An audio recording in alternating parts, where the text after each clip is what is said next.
Hello everyone. तो स्वागत है आप सबका एमएस क्यूब के इस अमेजिंग से प्लेटफॉर्म पर। तो आज हम शुरू करने वाले हैं एसिड बेसिस एंड सॉल्ट के कुछ इंपॉर्टेंट क्वेश्चन जो कि हमने आपको टेलीग्राम पर सेंड कर दिया था। तो अब ध्यान रखिएगा, अभी से नेक्स्ट 1 मंथ तक ये हमारी सीरीज चलने वाली है जिसमें कि हम मैथ्स साइंस के सारे ही चैप्टर्स को लाइन वाइज अच्छे से सारे क्वेश्चन को हम प्रैक्टिस करने वाले हैं। तो आज हम सबसे पहले स्टार्ट करते हैं एसिड बेसिस एंड सॉल्ट्स का। चैप्टर नंबर 1 का केमिकल रिएक्शन इक्वेशन का मैं पहले ही डाल चुका हूँ वीडियो पे, आप हमारे यूट्यूब चैनल पे चेकआउट करेंगे तो आपको मिल जाएगा।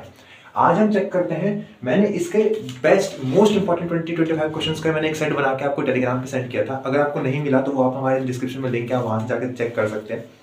मैं आज ज़्यादा नहीं स्टार्ट करने से इसी के क्वेश्चन को शुरुआत करने वाला हूँ। तो पहला क्वेश्चन मैं रीड करता हूँ, ये आप पीडीएफ आपको मिल जाएगा हमारे टेलीग्राम चैनल पे। पहला क्वेश्चन है, why should curd and sour substances not be kept in brass and copper metals. कह रहा है कि हमें कोई भी एसिडिक सब्सटेंस जैसे कि कर्ड हो गया, जैसे कि दही जो होता है हमें पता है उसमें लैक्टिक एसिड होता है वो, या फिर कोई भी सोर्स सब्सटेंस जो है वो हमें कॉपर या ब्रास या कोई किसी भी इस तरह के मेटल में क्यों नहीं रखना चाहिए, ऐसे बर्तनों में क्यों नहीं रखते हम लोग। तो हम सबको पता है, अगर आपको नहीं पता तो अभी जान लीजिए कि अगर हम किसी भी मेटल को रिएक्ट कराते हैं किसी भी एसिड के साथ तो वो हमें देता है क्या, वो हमें देता है सॉल्ट और हाइड्रोजन गैस। ठीक है, H2 गैस। अब एक बात बताइए, आप खुद सोच सकते हैं, अगर मान लीजिए मैंने कर्ड को कॉपर में रखा, कॉपर का कोई बर्तन है मेरे पास तांबा, इसको मैंने इसके बर्तन में कर्ड को रखा, यानी कि दही रखा, तो दही में क्या होता है, दही में तो लैक्टिक एसिड प्रेजेंट होता है, लैक्टिक एसिड प्रेजेंट होता है। वो लैक्टिक एसिड क्या होगा, वो कॉपर से रिएक्ट करके कोई एक सॉल्ट बना देगा और हाइड्रोजन गैस रिलीज कर देगा, और इससे क्या होगा, हमारा जो भी कर्ड है, जो भी हमने दही उसमें रखा हुआ है या फिर कोई भी दूसरा सोर्स सब्सटेंस, बेसिकली हम सबको पता है, यहाँ पे एसिड्स की कुछ फटाफट प्रॉपर्टीज भी पढ़ लेते हैं जिससे कि आपको पता चल सके इसके बारे में कि जो एसिड्स हैं दे आर सोर। सोर मतलब खट्टे होते हैं, एसिड्स जो सोर होते हैं नेचर में। ठीक है, अब एक बात बताइए, अगर मैंने कर्ड यानी कि दही को एक मेटल के बर्तन में रखा है, स्पेशली कॉपर, जनरल देखिए कॉपर जो है ना, कॉपर में अगर हम कर्ड को रखते हैं तो क्या होगा, ऐसा ही एक रिएक्शन वहां पे ऑकर होगा, कोई भी मेटल साथ हो सकता है, कोई भी मेटल का किसी भी एसिड साथ हो सकता है। तो एक कर्ड में लैक्टिक एसिड होता है, वो कॉपर से रिएक्ट करा के कोई भी एक सॉल्ट बनाएगा और हाइड्रोजन गैस रिलीज करेगा, जिससे क्या होगा, हमारा कर्ड जो है वो उसका टेस्ट में चेंज आ जाएगा और फिर वो खाने लायक नहीं रह जाएगा। तो आपको इसी समझ में आ गया होगा। तो बढ़ते हैं नेक्स्ट क्वेश्चन की तरफ। बीच में टेढ़ा हो गया था नीचे को। तो पढ़ते हैं हम नेक्स्ट क्वेश्चन। नेक्स्ट क्वेश्चन में क्या कह रहा है, a metal compound A reacts with dilute HCl acid to produce effervescence. मतलब कोई कंपाउंड ए है जो कि रिएक्ट कर रहा है एसिड के HCl एसिड के साथ, यानी कि हाइड्रोक्लोरिक एसिड के साथ, और एक एफरवेसेंस फॉर्म कर रहा है। The gas evolved extinguishes a burning candle. Write a balanced chemical equation for the reaction if one of the compounds formed is calcium chloride. देखो हमसे क्या कह रहा है, हमसे सेकंड क्वेश्चन में क्या कह रहा है, क्वेश्चन नंबर 2 में हमसे कह रहा है कि एक मेटल कंपाउंड ए है, ये एक मेटल होगा, ये रिएक्ट कर रहा है HCl के साथ और ये कुछ प्रोडक्ट फॉर्म कर रहा है। वो प्रोडक्ट क्या फॉर्म कर रहा है, पहला चीज इसमें हमने लास्ट, अगर इसका लास्ट लाइन हम लोग ध्यान से पढ़ेंगे तो उसमें लिखा हुआ है कि उनमें से एक कंपाउंड जो ये फॉर्म कर रहा है वो है कैल्शियम क्लोराइड। इसका मतलब ये जब रिएक्ट कर रहा है तो एक कैल्शियम क्लोराइड तो ऑफ कोर्स फॉर्म हो रहा है, CaCl2। ठीक है ना, और क्या बोल रहा है, और एक गैस इवॉल्व हो रही है जो कि बर्निंग कैंडल को एक्सटिंग्विश कर देती है, मतलब बुझा देती है। अब आप लोग को ये चीज याद होना चाहिए कि वो गैस, द गैस दैट, ये तो जब काफी बच्चों को याद आती है, बहुत बारी क्वेश्चंस में रिपीट हो जाता है कि the gas that extinguishes fire, वो कौन सा गैस होता है, वो होता है CO2 यानी कि कार्बन डाइऑक्साइड। यानी कि ये तो कंफर्म हो गया कि जब मेटल कंपाउंड ए को हमने HCl से रिएक्ट कराया तो उसने फॉर्म किया कैल्शियम क्लोराइड और उसने फॉर्म किया CO2। हमसे पूछ रहा है बताओ यहाँ पे ए कंपाउंड क्या होगा। देखो ये देख के ना सबसे पहले चीज पता है क्या समझ में आती है, देखो कभी भी अगर आपको ऐसा क्वेश्चन मिलता है जिसमें आपको कुछ प्रोडक्ट का इन्फॉर्मेशन दिया हुआ है, कुछ आपको रिएक्टेंट का इन्फॉर्मेशन देता है, ऐसे क्वेश्चन को देखकर आप ना कैसे पहचान सकते हो कि ए क्या हो सकता है, एक गेस लगा सकते हो कैसे। देखो हमें एक चीज पता है कि यहाँ पे कुछ एक ए कंपाउंड था जिसने HCl से रिएक्ट कराया और कैल्शियम क्लोराइड और कार्बन डाइऑक्साइड फॉर्म किया। मैं आपको बताता हूँ यहाँ पे आगे वाटर भी फॉर्म होता है, ठीक है ना, ये आपको ऑफ कोर्स याद होना चाहिए, बट अगर याद नहीं है तो आपको बता दो आप कैसे एक अंदाजे के थ्रू भी इंट्यूशन से इसको कर सकते हो। देखो हमें एक चीज पता है कि यहाँ पे जो ए कंपाउंड है HCl से रिएक्ट करके ये कुछ प्रोडक्ट बना रहा है, ये तो हमें क्वेश्चन में दे रखा था। अब ये इसी से ये चीज तो कंफर्म हो जाती है कि जब भी कि यहाँ पे जो ए कंपाउंड होगा वो कौन सा मेटल का कंपाउंड होगा। जो ए है ये एक मेटल कंपाउंड है, ये हमें पता है। ये किस मेटल का कंपाउंड है, ये तो कंफर्म है कि वो कैल्शियम से रिलेटेड होगा। ए कैल्शियम नहीं है बट कैल्शियम का कोई कंपाउंड होगा, क्योंकि तभी यहाँ पे कैल्शियम क्लोराइड यहाँ पे बन पाया। तभी हो सकता है कि यहाँ पे किसी जगह हो सकता है यहाँ पे कैल्शियम का कोई कंपाउंड होगा। उसने क्या किया, यहाँ से इस हाइड्रोजन को डिस्प्लेस करके कैल्शियम इसके साथ अटैच होकर कैल्शियम क्लोराइड बनाया। सिंपल सा यहाँ पे डिस्प्लेसमेंट रिएक्शन हुआ होगा, ये हम यहाँ पे इसको देख के एनालाइज कर सकते हैं। यानी कि तो कंफर्म हो गया कि ये एक कैल्शियम का कंपाउंड है। अब हमें एक चीज दिख रहा है कि यहाँ पे CO2 गैस रिलीज हो रही है। ये याद रखना, CO2 गैस जनरली तब रिलीज होती है जब रिएक्टेंट्स में हमारे पास CO3 का कहीं ना कहीं कॉम्बिनेशन हो। मतलब बेसिकली कोई कंपाउंड है, मान लो मेरे पास एक कंपाउंड है, क्या मान लो मेरे पास एक कंपाउंड है HCO3, ये क्या हाइड्रोजन कार्बोनेट होता है। या कोई और कंपाउंड है, मान लो मेरे पास है NaCO3। तो तुम मैक्सिमम केसेस में क्या देखोगे कि अगर कोई भी कार्बोनेट कंपाउंड है हमारे पास, कार्बोनेट का कंपाउंड है, तभी तुम्हें प्रोडक्ट में ना मैक्सिमम केसेस में तुम्हें क्या मिलता है, तुम्हें कंफर्म है कि तुम्हें प्रोडक्ट में मैक्सिमम 100% कहीं ना कहीं तुम्हें CO2 गैस मिल ही रहा होगा। अब देखो हमने कैसे इस रिएक्शन को एनालाइज किया। हमने सबसे पहले ये देखा कि यहाँ पे कैल्शियम क्लोराइड है प्रोडक्ट में। हमें क्वेश्चन में बोल रखा था ये चीज, प्रोडक्ट में कैल्शियम क्लोराइड है, इसका मतलब कंफर्म है कि यहाँ पे जो ए है ना वो कैल्शियम का ही कंपाउंड हुआ होगा, क्योंकि यहाँ पे तो कहीं कैल्शियम दिख नहीं रहा। इसका मतलब यही कहीं कैल्शियम होगा, तभी तो ये कैल्शियम क्लोराइड है। कैल्शियम क्लोराइड कैल्शियम कहीं बाहर से तोड़ के आ नहीं सकता। उसके बाद हमने दूसरा चीज क्या एनालाइज किया कि यहाँ पे CO2 है। अब CO2 जनरली तभी रिलीज होता है जब हमारे पास रिएक्टेंट में क्या, और भी केसेस में रिलीज हो सकता है बट और काफी ज्यादा एक ये केस भी हो सकता है जिसमें कि CO2 कब रिलीज होता है, जब हमारे पास मेटल कंपाउंड कैसा कंपाउंड हो, कार्बोनेट का कंपाउंड हो, यानी कि रिएक्टेंट में हमारे पास CO3 हो। अब एक बात बताओ, CO3 हमें यहाँ तो नहीं दिख रहा, जब यहाँ CO3 नहीं दिख रहा था तो कंफर्म श्योरिटी होगी हमें कि CO3 इसके पास होगा। अब बताओ, हमने पहले अंदाजा लगाया था कि यहाँ पे कैल्शियम है, फिर हमने अंदाजा लगाया कि यहाँ पे CO3 है, यानी कि A हमारा क्या मिल गया हमें, CaCO3। बताओ कितने सारे हमने फाइंड कर लिए थे। अब ये हाइड्रोजन है, हाइड्रोजन से हमारा H2O गैस बन गया, क्योंकि यहाँ से एक ऑक्सीजन और यहाँ से एक हाइड्रोजन यहाँ पे आके इन्होंने आपस में रिएक्ट करके हाइड्रोजन ऑक्सीजन यानी कि वाटर बना लिया। अब बताओ रिएक्शन को, आपको इस रिएक्शन को याद भी नहीं करना है। हमने कैसे, सिर्फ क्वेश्चन में जो गिवन था, अगर किसी बच्चे को कुछ भी नहीं पता था तो भी वो सिर्फ क्वेश्चन को एनालाइज करके उसने इसका आंसर फाइंड कर लिया। तो आई होप आपको ये चीज समझ में आ गई होगी। आप चाहे तो इस वीडियो को दोबारा देखकर इस क्वेश्चन को दोबारा समझ सकते हैं। तो बढ़ते हैं अपने नेक्स्ट क्वेश्चन की तरफ। तो बात करते हैं अपने थर्ड क्वेश्चन की। थर्ड क्वेश्चन में क्या कह रहा है हमें, what is the chemical formula of plaster of Paris, how is it prepared, what happens when POP is mixed with water. हमें कह रहा है कि प्लास्टर ऑफ पेरिस का क्या केमिकल फॉर्मूला होता है। या अगर आपने बुक पढ़ा है अच्छे से तो आपको याद होगा कि जो प्लास्टर ऑफ पेरिस है बहुत छोटा सा टॉपिक है, वो भी हमारे बुक के चैप्टर के लास्ट में दिया हुआ है। तो मैं बता देता हूँ, छोटा सा टॉपिक है और इंपॉर्टेंट, आप इसको पढ़ लीजिए। ये क्वेश्चन ही इनफ है इसके बारे में जानने के लिए। हमसे पूछ रहा है प्लास्टर ऑफ पेरिस का हमसे पूछ रहा है केमिकल फॉर्मूला। केमिकल फॉर्मूला इसका क्या होता है, इसका केमिकल फॉर्मूला होता है CaSO4.12H2O। अब हमसे यहाँ पे रिएक्शन लिखने के लिए, वैसे रिएक्शन लिखने के लिए इसने नहीं बोला है हमें, बट इसने बोला है हाउ इज इट प्रिपेयर्ड। तो प्रिपेयर कैसे करते हैं, हम रिएक्शन के थ्रू बता देते हैं इसको। देखिए क्या होता है, वैसे ये मेटल्स एंड नॉनमेटल्स का टॉपिक है जो मैं प्रिपरेशन बताने वाला हूँ, बट आप इसको अभी भी पढ़ सकते हैं। बेसिकली क्या होता है, जब हम जिप्सम को हीट करते हैं एट 373 केल्विन, तो क्या होता है, हमारे पास प्लास्टर ऑफ पेरिस और कुछ अमाउंट ऑफ वाटर बनता है। अगर मैं इसको रिएक्शन के केमिकल नेम के केमिकल फॉर्मूला के फॉर्म में लिख के दिखाऊं तो जिप्सम का फॉर्मूला हम सबको पता है, ये क्या होता है, CaSO4.2H2O। इसको मैंने हीट किया एट 373 केल्विन, तो क्या बनता है हमारे पास प्लास्टर ऑफ पेरिस। इसका फॉर्मूला क्या होता है, ये CaSO4.12H2O तो हमारे पास हो गया। और ये प्लस H2O को कितना H2O होगा खुद सोच सकते हो, यहाँ पे 2H2O था, CaSO4 के साथ तो हाफ H2O बचा, तो बचा कितना 1.5 H2O, तो 1.5 H2O। ये क्या हो गया, प्रिपरेशन। ये किसका प्रिपरेशन है, प्रिपरेशन ऑफ POP, जब से क्वेश्चन पूछा गया था। और आखिरी क्वेश्चन हमसे पूछा गया what happens when POP is mixed with water. Basically आपसे POP के बारे में सब कुछ इस एक ही क्वेश्चन में पूछ लिया गया है, तो ये इनफ है ये क्वेश्चन समझने के लिए इसके बारे में। What happens when POP is mixed with water, यानी कि जब हम POP को, यानी कि प्लास्टर ऑफ पेरिस को हम वाटर से मिक्स करते हैं तो क्या होता है। देखो POP का फॉर्मूला सेम, इसका उल्टा रिएक्शन हो जाएगा। ये हमारे पास है CaSO4.12H2O। हमने क्या किया, अब एक बात बताओ, तुम इस जिप्सम को हीट करते हो और तुम्हारे पास प्लास्टर ऑफ पेरिस और वाटर बन जाता है। इसी का बैकवर्ड कर दो, वो तुम्हारा क्या बन जाएगा, फॉर्मेशन ऑफ जिप्सम बन जाएगा with the help of POP. मतलब तुमने पीओपी को वाटर के साथ रिएक्ट कराया, one and half molecules of water के साथ रिएक्ट कराया तुमने इसको, तो क्या बन गया तुम्हारा, जिप्सम बन गया। जिप्सम का फॉर्मूला ये रहा, मैं डायरेक्टली जिप्सम लिख देता हूँ, पेपर में जिप्सम मत लिखना, यहाँ पे जगह पे कमेंट्स में जिप्सम लिख रहा हूँ, बाकी तुम्हें क्या लिखना है, CaSO4.2S2। तो बेसिकली सिर्फ एक क्वेश्चन में तुम्हें पीओपी का केमिकल फॉर्मूला पता चल जाता है, तुम्हें जिप्सम का केमिकल फॉर्मूला पता चल जाता है। तुम्हें ये टेंपरेचर याद रखना है, जितना टेंपरेचर तुमसे 1 मार्क्स में पूछ सकता है कि कितने टेंपरेचर में हम जिप्सम को हीट करते हैं कि हमें प्लास्टर ऑफ पेरिस बन जाए, एमसीक्यूज में पूछ सकता है।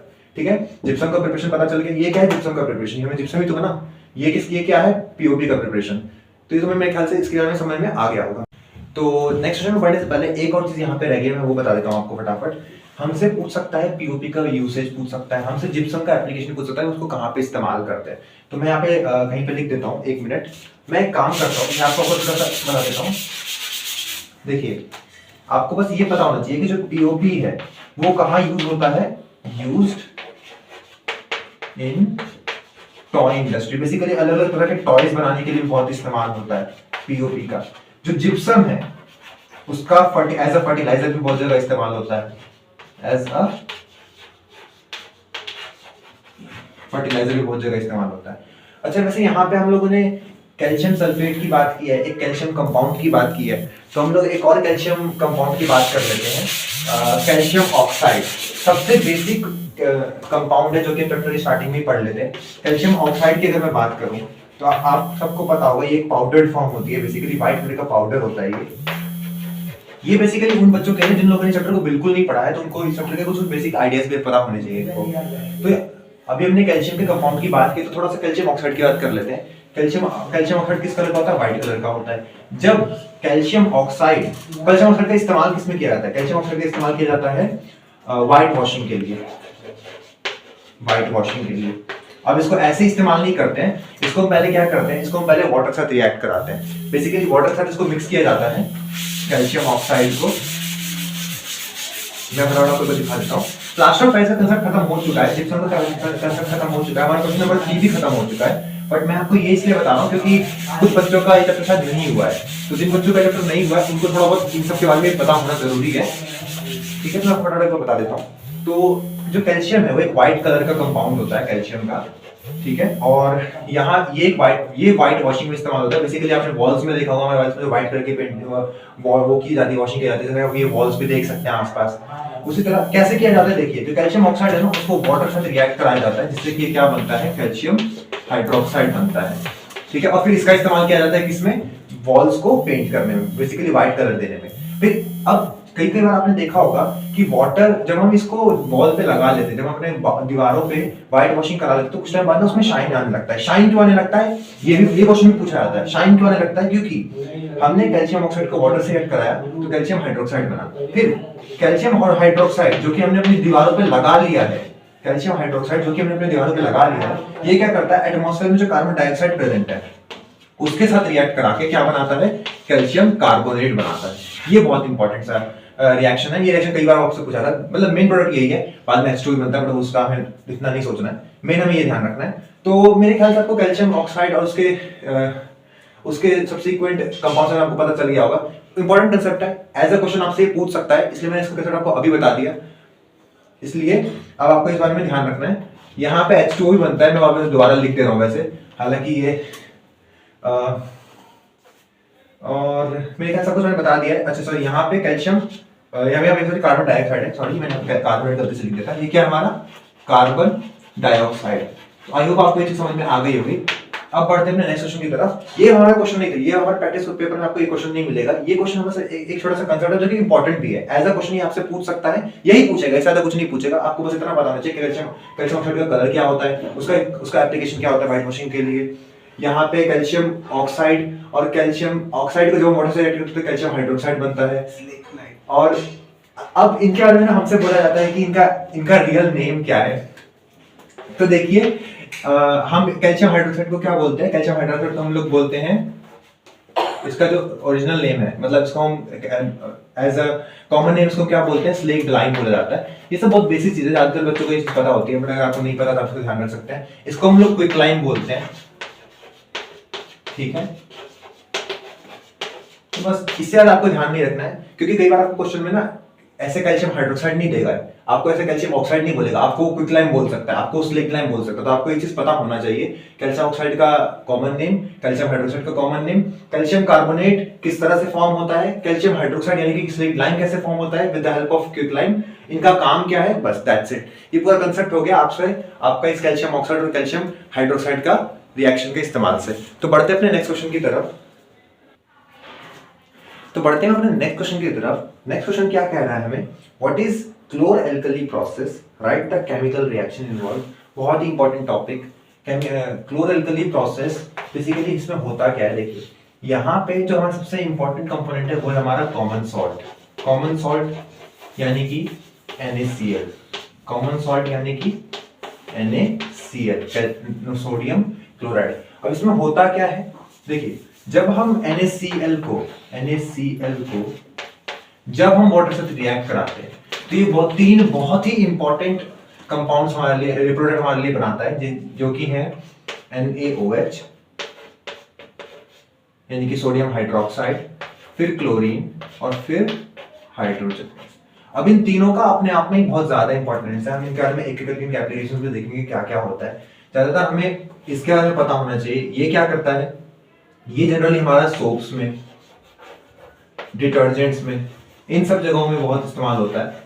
दूसरी तरफ जो क्लोरीन है, क्लोरीन कहाँ इस्तेमाल होता है, ये एज डिसइंफेक्टेंट इस्तेमाल होता है हमारे पानी में, वाटर ट्रीटमेंट में बेसिकली। मैं यहाँ पे लिख देता हूँ, जैसे मैं यहाँ लिख देता हूँ, क्लोरीन जो है वो बेसिकली कहाँ इस्तेमाल होता है, ये होता है यूज्ड एज डिसइंफेक्टेंट्स।